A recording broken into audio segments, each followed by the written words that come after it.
Citizen as partners in governance. நமது அரசியல் பொதுமக்கள் வெறும் வாக்காளர்களாக மட்டும் இருக்க தேவையில்லை. மாறாக பொதுமக்கள் அனைவரும் அரசின் பங்காளர்களாக இருப்பார்கள்.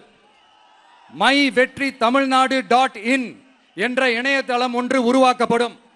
மாநிலத்தின் வளர்ச்சிக்கான யோசனைகளை பொதுமக்களும் முன்வைக்கலாம்.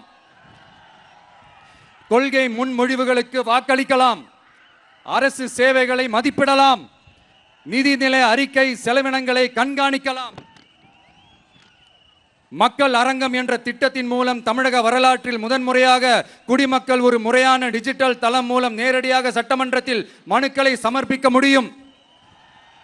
10,000 சரிபார்க்கப்பட்ட கையொப்பங்களுடன் ஒரு மனு சமர்ப்பிக்கப்பட்டால் அதிகாரப்பூர்வ பதிலை அரசு அளிக்க வேண்டியது கட்டாயமாக்கப்படும்.